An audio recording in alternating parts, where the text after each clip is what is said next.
오늘의 부동산 이슈입니다. 그동안 무주택자의 전유물이었던 무순위 청약 기회가 다주택자에게도 열리게 되면서 시장에 관심이 쏠리고 있습니다. 국토교통부가 지난 21일 입법 예고한 주택 공급에 관한 규칙 일부 개정령안에는 보유주택 수와 관계없이 누구나 무순위 청약에 신청할 수 있다는 내용이 담겼습니다. 최근 청약에 당첨되고도 계약하지 않은 미계약 물량이 늘어나면서 미분양 해소를 위한 대책입니다. 평균 경쟁률 1대1을 넘기지 못한 단지가 속출하면서 일부는 할인 분양과 중도금, 무이자 등 파격적 혜택으로 미분양 위기를 극복하려 애쓰고 있습니다. 어떻게 된 일인지 바로 보러 가시겠습니다. 줍줍으로 불리는 무순위 청약은 본 청약에서 누군가 계약을 포기하거나 당첨자 중에 자격 미달자가 발생할 경우 다시 청약 접수를 받아 당첨자를 뽑는 것을 말합니다. 일반 청약과 달리 청약 통장이 없어도 청약을 할 수 있다는 점이 핵심입니다. 무순위 청약에서 당첨자가 되더라도 일정 기간 동안 청약이 금지되는 재당첨 제한도 없습니다. 무순위 청약은 분양가를 사업 주체가 임의로 높일 수 없다는 게 특징입니다. 지자체장의 승인을 받아야 하는 탓에 시세보다 저렴하게 공급되는 경우가 많습니다. 다만 일반 청약과 달리 모든 아파트 분양에서 무순위 청약 기회가 생기는 게 아니므로 관심 단지의 무순위 청약 공고와 분양 일정을 확인하는 것이 중요합니다. 기존에는 무주택 세대 구성원만 무순위 청약을 할 수 있었습니다. 하지만 올해 2월부터는 보유주택 수와 관계없이 누구든 신청할 수 있게 됐습니다. 무순위 청약과 유사한 매입 방식으로는 보류지 입찰이 있습니다.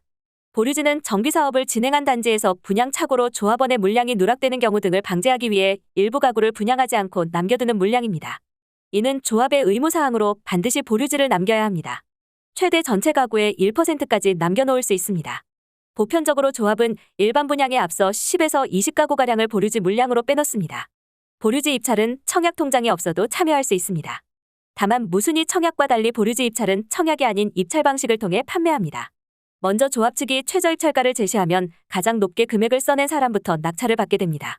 통상 입주를 몇 개월 앞둔 시점이 많기 때문에 분양가보다는 시세를 기준으로 가격이 형성되는 경우가 대부분입니다. 보류지 입찰을 통해 매입하면 미리 입주할 동 호수를 알 수 있습니다. 추천 방식인 일반 분양과 달리 마음에 드는 동 호수를 지정해 입찰할 수 있는 셈입니다. 특히 보류지는 조합원 물량 중 일부를 빼놓은 것이라 층수나 방향이 좋은 아파트인 경우가 많습니다. 여기에 발코니 무상 확장이나 고급 마감재 적용 등 조합원 가구에만 적용되는 서비스도 그대로 누릴 수 있습니다. 무순위 청약에 당첨됐다고 반드시 성공적인 투자인 것은 아닙니다.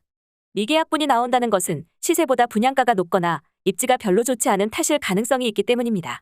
따라서 분위기에 편승해 본인의 상황과 조건을 고려하지 않고 무작정 신청했지만 막상 당첨되고 나니 비용을 감당하지 못해 계약을 취소하는 사례가 많습니다.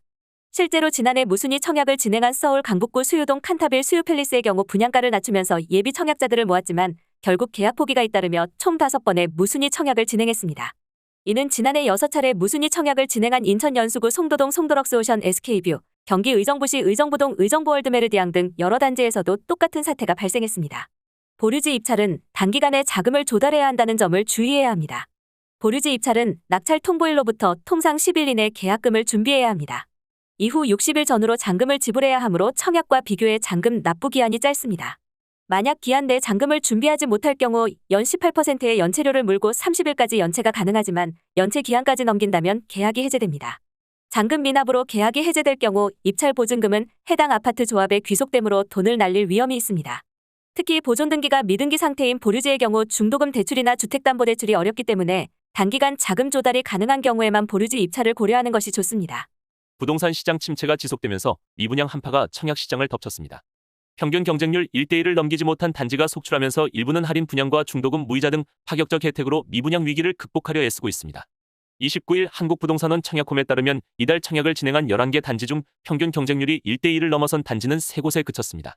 1순위 청약 기준으로 충남 서산엠이면 서산엠이 이하의 뉴타운은 일반 공급 80가구 모집에 단 1명만 신청했습니다.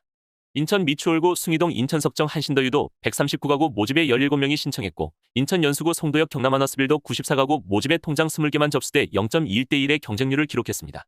청약시장에서 강세를 보이던 대단지도 분위기가 다르지 않습니다.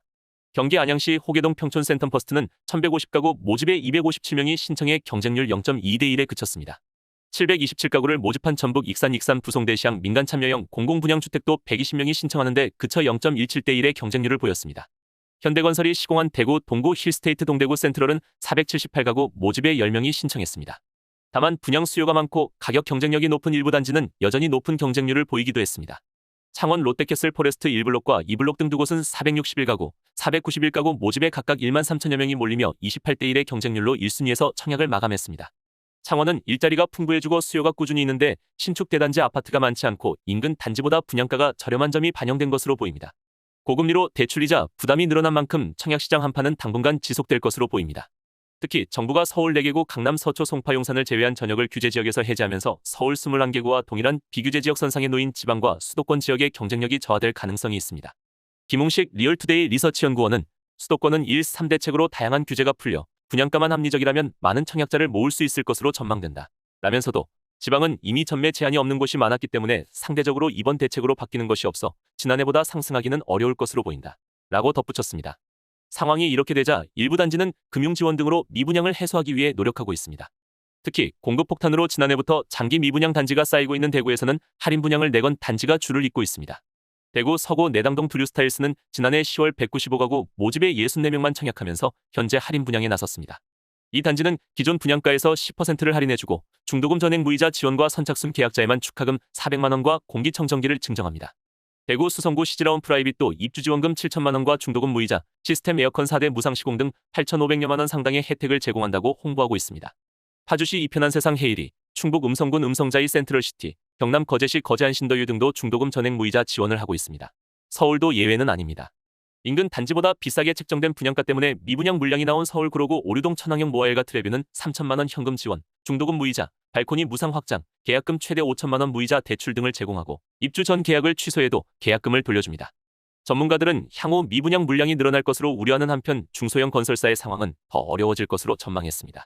윤지혜 부동산 R114 수석연구원은 갈수록 수요자들은 분양가 경쟁력은 물론 기존 단지보다 명확한 이점을 갖춘 단지만 택할 것이라며 대형 건설사는 미분양 물량이 발생해도 입주 때까지 버틸 자금 여력이 있지만 중소형 건설사 상황은 그렇지 못할 가능성이 크다 라고 말했습니다. 오늘의 부동산 이슈 네티즌들의 반응을 살펴보며 마치겠습니다. 여러분들의 의견도 댓글로 남겨주세요. 애초에 비싼 분양가 때문에 청약을 못하는 건데 해결법은 결국 부자들한테 가져가게 해주는 거구나. 더 큰 하락을 넘어 폭락과 기업들 줄도산을 우려해서 혜택을 주는 것은 이해되지만 어느 정도 빠져서 진짜 집 없는 서민들이 살 수 있도록 기회를 주기 전에 막는 것 아닌가 싶기도 하고 어렵다. 오히려 무주택자들에게 혜택을 줘야지. 빈부차를 극대화하는 결과만 초래할 뿐입니다. 서민들이 이자 부담 없이 생애 최초 구입을 할 수 있는 방안을 강구하는 것이 미래지향적인 방안입니다. 차라리 한 채 가진 사람들에게 저금리로 대출을 더 해주지. 다주택자를 늘리겠다니. 이 정책의 단점이 집 없는 서민은 더 집을 못 산다는 결론. 돈 많은 사람은 좋겠네요. 있는 사람들 줍줍하라고 길 열어주는 센스. 없는 사람은 이자 무서워 못 산다. 역시 가진 자가 승자, 반복되는 역사다. 부자를 위한 세상은 바뀌지 않는다. 무주택자는 진짜 힘드네요. 지금 떨어지는 중이라곤 하나 아직도 23년 전 비하면 엄청 비싼 가격인데 대출받아서 구입하기가 힘든 가격대임. 여기까지 네티즌들의 반응이었습니다. 시청해주셔서 감사합니다. 여러분들의 의견도 댓글로 남겨주세요. 구독과 좋아요는 영상 제작에 큰 힘이 됩니다.